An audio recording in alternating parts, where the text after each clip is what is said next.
La tête ailleurs. La tête ailleurs. La tête ailleurs. La tête ailleurs. La tête ailleurs. La tête ailleurs. Le podcast qui vise à déstigmatiser la santé mentale. Le podcast qui vise à déstigmatiser la santé mentale.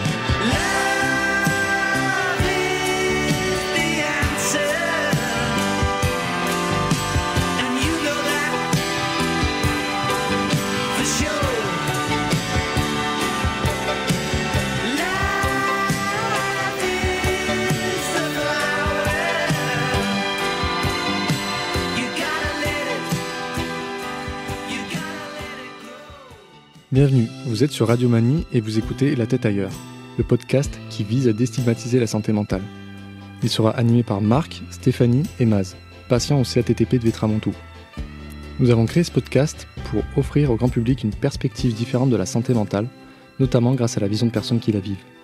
Dans l'épisode précédent que vous pouvez écouter et réécouter sur radiomani.com, nous avons défini les différentes pathologies psychiques, puis nous avons raconté comment celles-ci étaient arrivées dans la vie de nos chroniqueurs, de la manière dont elle s'est développée pour chacun d'entre eux, mais aussi de l'impact qu'elle a pu avoir. Dans l'épisode d'aujourd'hui, nous vous raconterons comment nous vivons au quotidien avec la maladie, mais aussi comment nous envisageons l'avenir, et pour terminer, nous vous donnerons quelques pistes pour savoir vers qui se tourner en cas de besoin.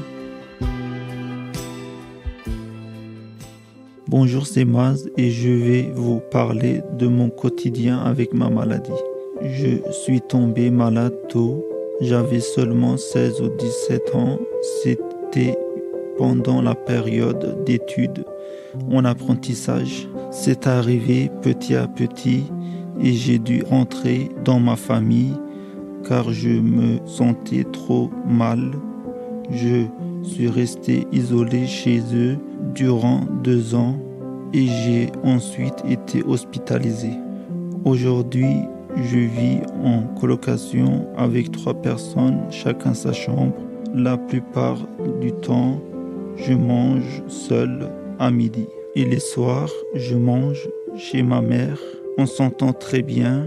Elle m'a toujours soutenu et accompagné. Je passe la journée à regarder des films, les réseaux sociaux et je fais le nettoyage de ma chambre.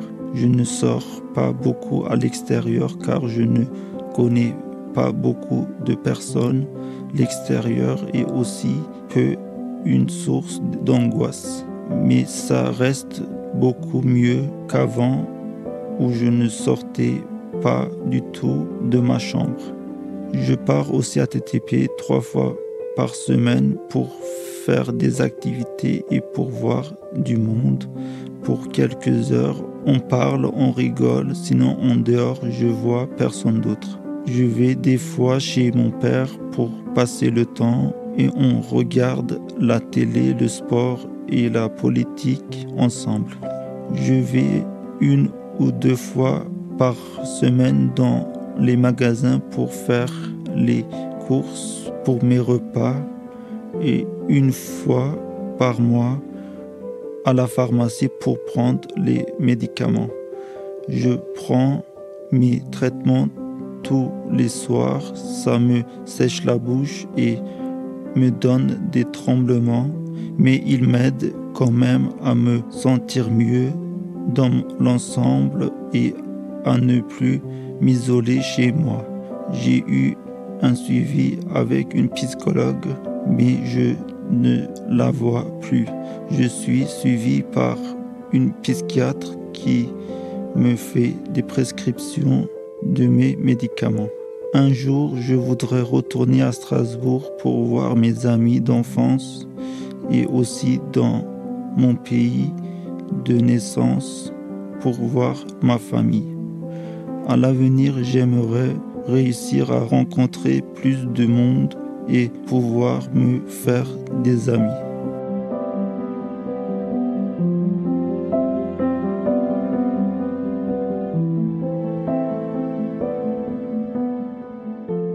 Bonjour, c'est Stéphanie. Je vis depuis 4 ans avec la dépression et voici comment se déroule mon quotidien. De manière générale, la maladie m'a isolée, d'autant plus que c'est arrivé peu de temps après le confinement en 2020. J'étais seule face à moi-même, j'ai dû tout gérer. Autant dire que ça a été le parcours du combattant. J'ai mis du temps avant d'en parler à mon entourage et seulement à quelques personnes. C'est très difficile d'en parler autour de soi aux gens qui ne sont pas affectés par la maladie. Ce n'est pas facile à comprendre vu de l'extérieur parce que ce n'est pas visible comme un bras cassé. J'ai beaucoup entendu « bouge-toi, force-toi un peu » et à la longue, on n'a plus envie d'entendre tout ça, donc on se détourne des autres et on se replie sur soi. J'ai fini par développer un sentiment de culpabilité parce que je me sens incapable ou stupide. Au final, j'ai honte de moi-même. Résultat, je ne prenais plus soin de moi ou de mon lieu de vie. Je n'y voyais pas l'intérêt. Je me disais, mais pour qui et pourquoi de toute façon ? C'est comme ça que j'ai commencé à accumuler ou à ne pas jeter magazines et publicités, le recyclage, jusqu'à ce que j'ai dû faire intervenir une entreprise chez moi pour nettoyer. Aujourd'hui encore, je dois lutter contre ça. Chaque jour est un défi où j'essaye de préserver mon intérieur, voire l'améliorer. Surtout, je dois me battre pour ne pas retomber dans mes mauvaises habitudes. Mais tout ceci est très fragile. La voie vers la guérison n'est pas toute droite, il y a des hauts et des bas. Pour m'y aider, je suis suivie par une psychologue que je vois toutes les 2 semaines et une psychiatre que je consulte tous les 2 mois. Je bénéficie également d'un accompagnement hebdomadaire pour les tâches administratives, mon budget et la gestion de mon lieu de vie. Pour gérer tout ça, je vais au CATTP pour suivre des ateliers où je peux exprimer ce que je ressens et mettre un nom sur mes émotions. Où je peux trouver de l'aide pour gérer mon quotidien ou simplement prendre conscience de mon corps et me relaxer. Je viens par ailleurs de commencer une formation en informatique pour me mettre à niveau. Ce changement est très bénéfique car il me permet de sortir plus, de voir du monde et de reprendre un rythme normal. En ce qui concerne mon traitement, je prends 2 médicaments par jour. Un antidépresseur pour réguler mon humeur et un autre pour flexibiliser mon intellect et faire en sorte que je sois plus ouverte aux idées nouvelles. Je réagis plutôt bien. Cela me permet de vivre normalement, c'est-à-dire de ne pas ressentir de poids à la poitrine ou de palpitations et de ne plus être angoissée. Le seul point négatif, c'est la prise de poids significative et inévitable et quelques effets secondaires comme la bouche sèche ou les yeux qui pleurent. Comme pour tout, il y a un temps d'adaptation. Alors, de temps en temps, je me dis, est-ce que ce sera ça ma vie maintenant ? Est-ce que je serai à vie dépendante des médicaments et ça m'effraie un peu ? Je veux rester optimiste et penser qu'un jour je pourrai laisser tout ça derrière moi, où j'aurai à nouveau le contrôle sur ma vie, où j'aurai la liberté de mes choix. Je ne me projette pas trop loin dans le futur car il reste encore pour moi quelque peu incertain. J'espère seulement que je parviendrai à reprendre une vie équilibrée, où je puisse m'épanouir émotionnellement et intellectuellement. J'aimerais retravailler dans l'enseignement car c'est une activité qui m'apporte beaucoup de plaisir et de satisfaction. Simplement, je ne demande qu'à aider les gens car c'est vraiment quelque chose qui m'anime. Bonjour, c'est Marc et je souffre de schizophrénie depuis 14 ans. Le premier médecin psychiatre que j'ai rencontré m'a expliqué que j'avais souffert d'une grave crise de mélancolie accompagnée de phases délirantes paranoïaques. Par la suite, j'ai été convié au CATTP à participer à un groupe thérapeutique spécialement axé sur la schizophrénie. C'est à partir de cette période que j'ai compris que j'avais été diagnostiqué schizophrène. Pendant ma maladie, je me rappelle m'être progressivement détaché de la réalité. Je me suis isolé dans ma chambre pendant 2 ans et demi à peu près. Je dormais très mal, je ne mangeais presque rien. J'entendais comme des chuchotements dans les oreilles et je voyais des ombres sur les côtés avec ma vision périphérique, jamais de face. Je parlais beaucoup tout seul avec des voix différentes dans parfois des langues différentes. C'est à partir de là que ma mère a commencé à avoir peur pour moi. Durant ma vie, assez souvent, je traversais des phases dépressives, mais j'arrivais toujours à remonter la pente à chaque fois tout seul. Seulement cette fois-ci, je n'y arrivais pas. Je pense que, à partir de ce moment-là, j'avais besoin d'aide. Plus tard, lors d'une séance d'information sur la schizophrénie qui se déroulait au CATTP, j'ai appris qu'il n'était pas possible de guérir complètement de cette maladie. Puis au cours de la même séance, j'ai appris aussi que l'on pouvait la soigner et qu'avec un traitement adapté, il était tout à fait possible de bien vivre avec cette maladie. Cela m'a un peu attristé au début, puis j'ai réalisé que le fait d'apprendre cela m'avait redonné de l'espoir face à la maladie, en me rendant encore plus lucide face à elle. Actuellement, au quotidien, après m'être levé, je fais pratiquement tous les jours une petite séance de yoga et de gymnastique chinoise avant d'entamer la journée pour être en forme et bien réveillé. J'enchaîne avec un peu de lecture, je prends des notes et j'écris sur les sujets qui m'intéressent. J'aime bien les langues étrangères, alors je prends le temps dans la journée d'étudier tout seul avec une méthode les diverses langues qui m'intéressent. Dans la journée, j'aime bien aussi faire de l'exercice physique.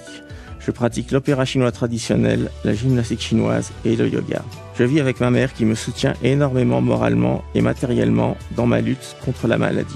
Je vais au CATTP 3 fois par semaine. Actuellement, je participe au groupe Poterie, Radiomanie et Accueil. Toutes ces activités au centre CATTP me font énormément de bien. Je vois aussi mon docteur psychiatre tous les 3 mois environ. Ça m'aide beaucoup de pouvoir parler à une personne professionnelle de la santé mentale. Parfois aussi, j'aime bien téléphoner à mes amis chinois pour discuter et aussi me remonter le moral si j'en ai besoin. Malgré tout cela, il m'arrive de temps en temps d'avoir des phobies comme la peur du bruit en extérieur ou des petites phases d'agoraphobie et de claustrophobie. Il est aussi possible de gérer ce genre de problème en prenant des médicaments contre les angoisses. Je voulais signaler aussi que la bonne dose de médicaments pour le bon traitement peut mettre du temps à être établie. Il m'a fallu 5 ans et demi pour arriver à définir une dose médicamenteuse stable afin de pouvoir mieux faire face à la maladie. Avec ce traitement, je dors bien, je mange bien, je n'ai plus d'idées noires ou d'angoisse et je n'ai plus d'hallucinations visuelles ou auditives. Il y a aussi quelques effets secondaires. Il m'arrive de dormir un peu trop, j'ai pris du poids avec les médicaments et il m'arrive d'avoir des contractions dans les jambes le soir et la nuit. J'ai aussi la bouche sèche de temps en temps.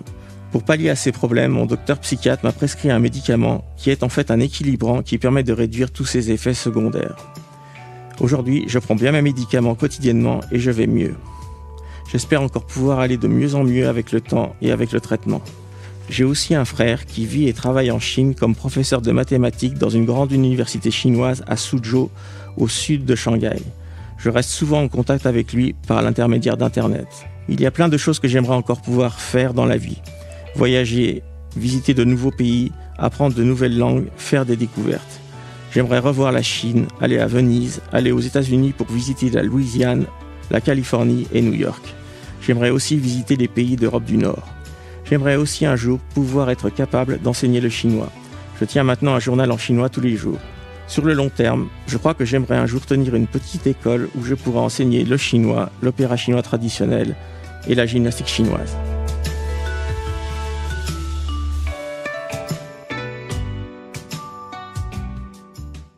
Maintenant, vous ou un de vos proches ou une de vos connaissances se trouve dans une mauvaise passe, vous vous demandez certainement vers qui se tourner, qui peut m'aider. D'après notre vécu, nous pouvons vous donner quelques pistes et démarches à suivre. Dans l'immédiat, en cas de crise, il est important d'appeler les urgences ou le SAMU, qui vous dirigera ensuite vers le service concerné.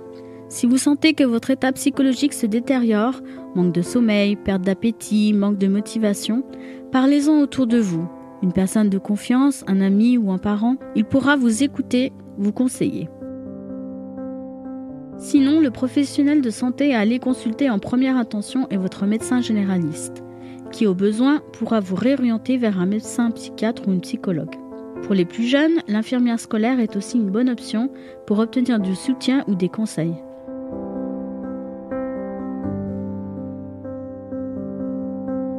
Si vous ne vous sentez pas bien, que vous avez des idées noires et suicidaires, vous pouvez contacter le numéro vert comme Allo Suicide au 31 14 qui sera à votre écoute, vous soutiendra et vous informera si nécessaire.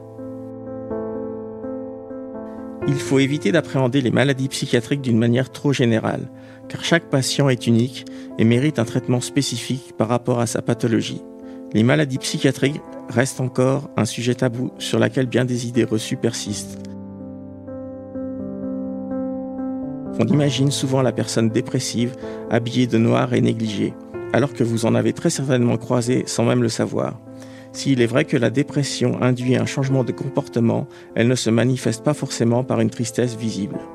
Cela se traduit parfois par de l'irritabilité ou de l'hyperactivité. Il existe même des situations où la personne va donner le change en public et présenter une fausse bonne humeur souvent exagérée. Elle va masquer son mal-être soit parce qu'elle est dans le déni, soit par honte de son état. On entend aussi l'expression « dépression hivernale ».